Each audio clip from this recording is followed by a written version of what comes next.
Let's talk about the February Fastrack. Now, the February Fastrack came out a few days later than it usually does. It usually comes out on like the 20th, 21st-ish, and it came out Thursday, vice Monday. So here we are on Saturday, making this video and talking about the changes that they put in for 2026 really in this Fastrack. So kicking things off with the recommended items section of the Fastrack for February, we have kart class again. So they are trying to standardize kart bodywork. The KAC recommends the previously published change to Rule 19.1.8.10 as shown below. Looks like just clarifications or updates to bodywork for the karts. And it looks like they're just trying to refer this to the board of directors for approval. So there is that if you're in the kart class.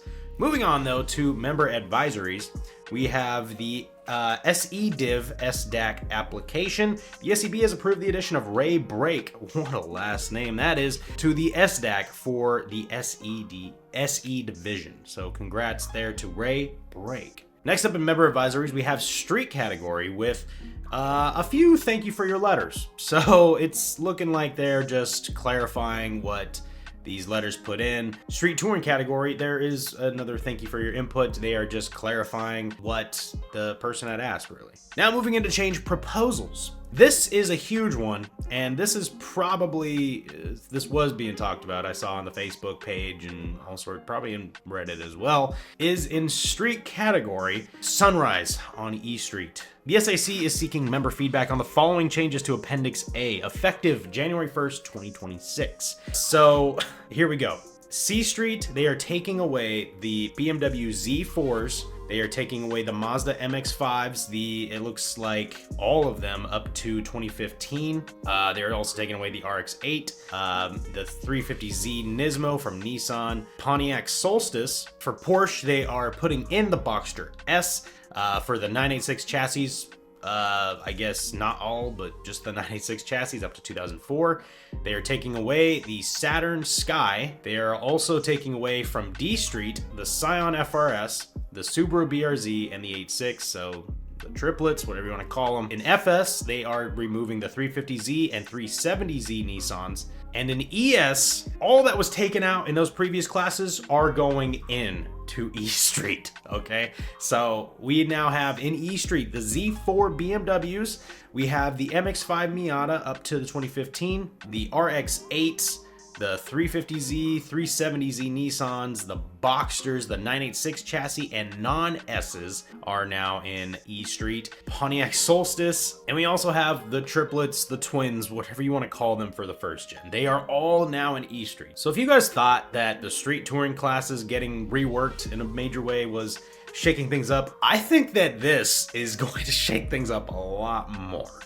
But I think this will be good. The BRs, the first gen twins, we'll call them, definitely needed a better place to be than D Street, and this might be it. So this is interesting. It'll shake things up in 2026. Again, not like 2025 hasn't already been shaken up enough. In a good way. I'm not saying that it was bad. It's bad or anything in 2025. I feel like the touring class is getting reworked. Great job there, and I think this is also a good move. Moving on though, the 911 Carrera Base and Carrera T are going to A Street. So 2017s to present, looks like in A Street, the Porsche 911, 992.1 and 991.2 Carreras in the T models from 2020 to 2025 and 2015 to 2019 respectively are now in A Street, are going to A Street in 2026, sorry. Next, they are trying to move the C8 non-Z06s out of SS. So for both of these, for the 911s and the C8, the SAC is seeking member feedback for both of these,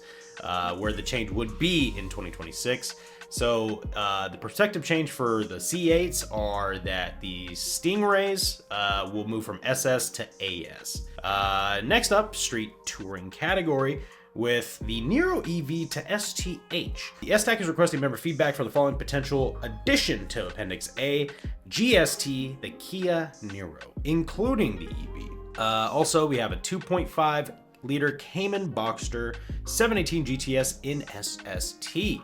So once again, the STAC is requesting member feedback on putting the Porsche 718 Boxster S and GTS, excluding the 4-liter 2017 and 2024 into SST.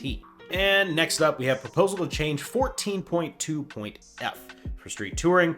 Looks like given the recent classing changes for 2025, the STAC is requesting member feedback for the following modification to the street touring allowances. I don't think it's necessarily anything major. What it is, as you'll see here, it's about the trim packages for the cars. There was something to do with spoilers and certain parts you can be able to put on to a base model vice a higher trim. They're just kind of clarifying that. So the trim package must be classed in the same, it was originally any of the current street touring classes, but now it is specifying that it has to be in the same class. So be sure, like, let's say, if we'll take the GR for example, let's say the Morizo was classed in SST for some reason, right? Then you could not use that stuff if the base model GR Corolla is classed in BST. All right, that's what they're saying. Your car has to be classed in the same class as the higher trims as well. Anyways, moving on to the not recommendeds, the other items reviewed, and the handled elsewheres, also known as the misfit inputs. Now we're on the tech bulletins. So, street category. First up is the Civic Hybrids. The SAC is recommending the following addition to Appendix A, effective immediately. In G Street, they want to put in the Honda Civic Hybrid 2025 model. Now, look, I actually just drove, I had a rental Camry, 2025 rental Camry that was hybrid, and I must say, with how heavy it is, it gets around, and it is surprisingly nimble and powerful in its own way. Hybrids have come a long way, and I was very shocked at how much I actually enjoyed the comfort and the performance of the Toyota Camry hybrid. So we'll see what the Civic hybrid can do too. Next up is street touring category with the BMW M4 GTS in SST. They have a thank you for your input. The STAC did not include the F80 and F82 M3 M4 GTS in SST. So the STAC is now recommending updating the Appendix A as follows, as a clarification, errors, and omissions. Super Street Touring, BMW M3 and M4, F80, F82 chassis, non-CS, non-GTS, 2015 to 2020s in SST. They also added a note, when the F80, F82 was originally classed in SST, the language was copied from the line and AS in the street category. Since the GTS is classed separately in SS, it was not excluded on the AS line, which unintentionally makes it appear included in the SST wording. The STAC believes the GTS is currently beyond the ST envelope and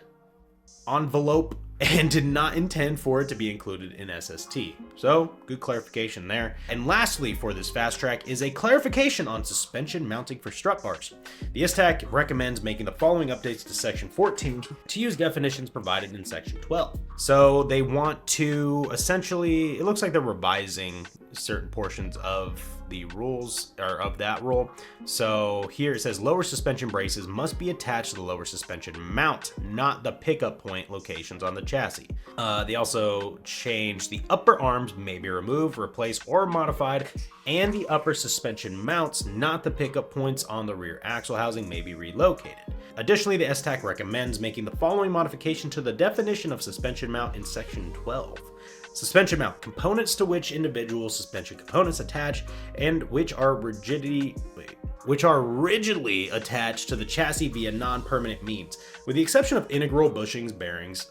There's another error they need to fix, is take out the frickin' Y. These suspension mounts do not move as the suspension travels in its range of motion. Subframes and / cross members are not considered to be suspension mounts in and of themselves. So that is it for the February 2025 Fast Track. What do we think about the major change of a bunch of roadsters going to E Street and kind of reviving the class? I think honestly, like, there's a lot of old cars that are pretty much about to kick the bucket, and I think E Street was in need of a refresh, and I think that is a good refresh, especially for the first gen twins. Let me know in the comments down below what you guys thought about this Fast Track, and as usual, be sure to like, subscribe if you're not subscribed yet, ring the bell so you guys be notified of more Fast Track news like this every month, and other content coming to this channel soon. By the way, if you guys didn't see my Instagram, I did get my car back, so I will be making a video about what exactly they did and how the process is going with the whole buyback case. I don't even know what's exactly going on with it, but I'll make a video about that soon, and make sure to ring the bell so you get notified of that. Be sure to leave your comments down below, and till next time, guys, keep going fast.